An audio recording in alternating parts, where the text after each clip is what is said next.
Welcome to Out of the Blue number 491.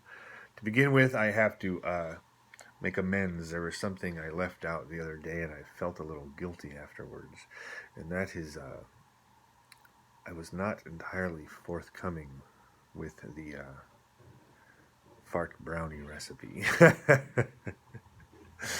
um, it starts out, the original idea was to use the bean water, but it's been refined. And basically what you do is you fill a big pot, the biggest pot you got, you fill it with water and you get it boiling.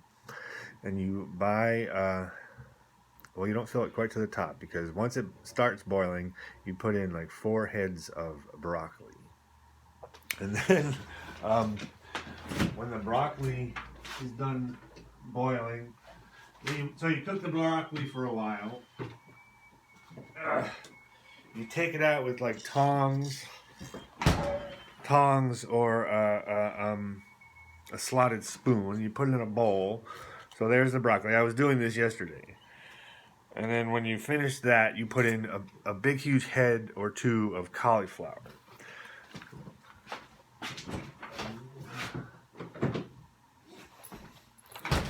So basically, this is a good practice to get into if you're cooking, which is once you get a big pot of boiling water going, you use it for different things, right?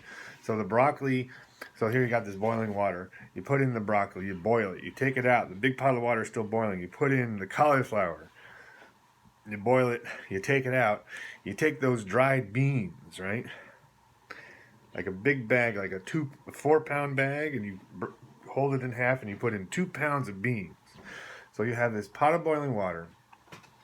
You boil the broccoli, you boil the cauliflower, and you use a slotted spoon, a big slotted spoon to take that out. And then the water's still boiling, and you pour in 2 pounds of beans. You let it boil for like 10 or 15 minutes, just stir it. And then when it's done, you put the lid on it and you put it in the bag. Then you soak that for 4 or 5 hours. You pour off that water, because the fart brownies, the noise is only part of the fun. Because it wouldn't really be fart brownies if the farts didn't stink too. So when you get the broccoli and the cauliflower, that adds some good stink to the farts, whereas just the beans would just be noisy farts. So what you want is noisy and stinky farts. So anyway, you've soaked the beans now for 5 hours.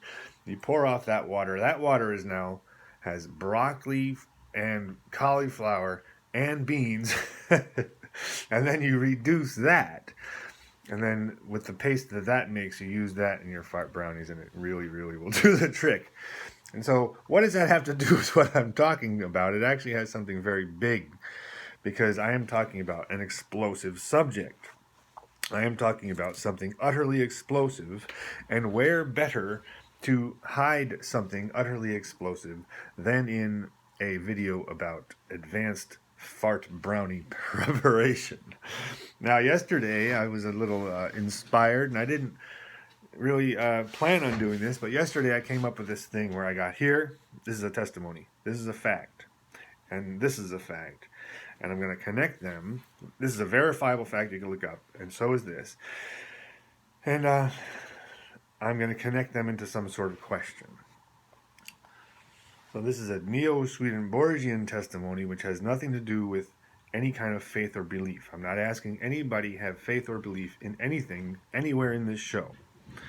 What I'm saying is you can look this up, and you can look this up, and it raises this question, and I'm not answering the question. I have some ideas, but it's such a vast question that it really is hard to really answer in any way. So, and the other miracle is that I didn't, this thing I'm going to share today, right now, I've shared before, but when I started this, I referred to this very book. This is the 1916 edition, and this is the 1917 edition. But on the very first episode, I referred to this book because it has a nice embossed cover. I don't know if you can tell, but anyway. And I didn't know this thing that I'm going to share with you now. I've learned this since then. And it's like almost like this miraculous thing that I've discovered. And so here we go. 2 simple facts. This is the J. Hewitt Mackenzie. I've shown this book. I've shown this page.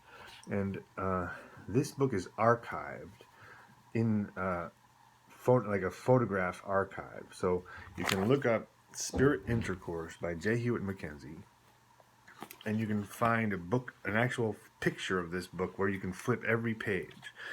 There's a number of different ones. I'm not going to even link to one because you could find one on your own if you're interested. But this is the actual book, and this is the actual map. And it's his map of the spirit spheres. Okay? And there's an inner space. So this book is also falling apart and the page has already come out. So I'm showing the graph, which is, the map is in between these two. There's the first sphere, and then there's this break into the second sphere. Okay?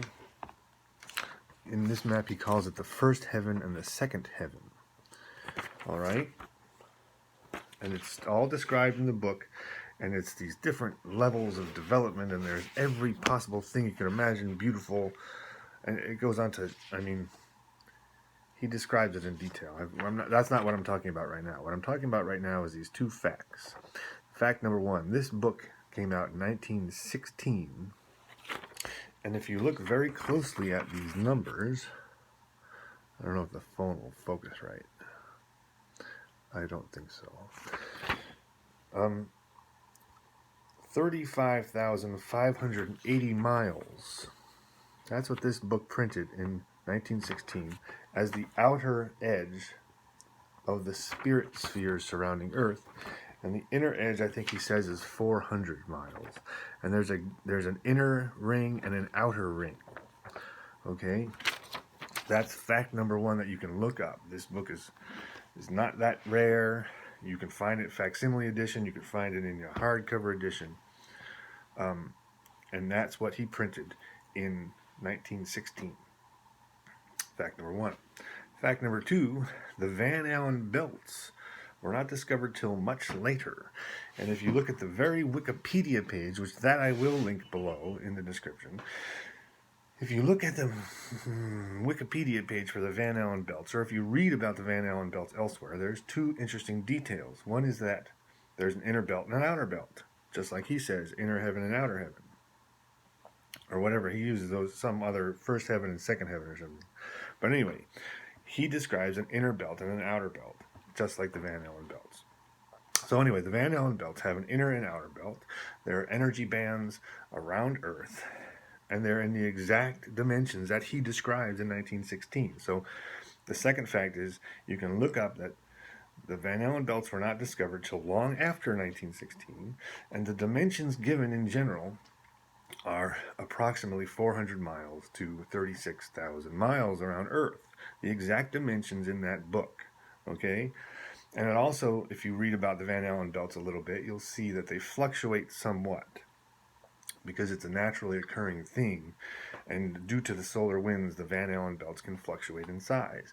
And so the fact that these measurements are only a couple hundred miles off is an extremely strange circumstance.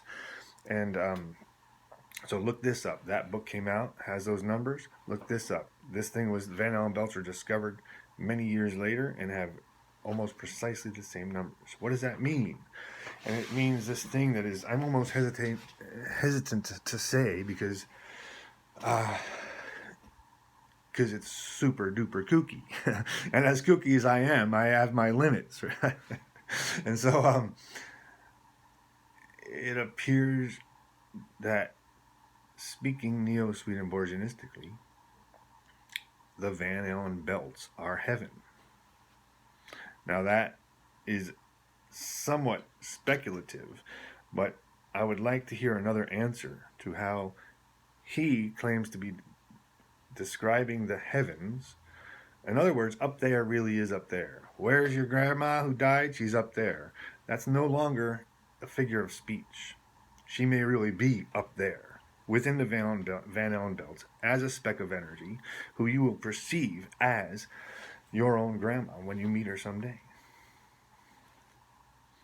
If that ain't a fart brownie, I don't know what is. Thanks. See ya.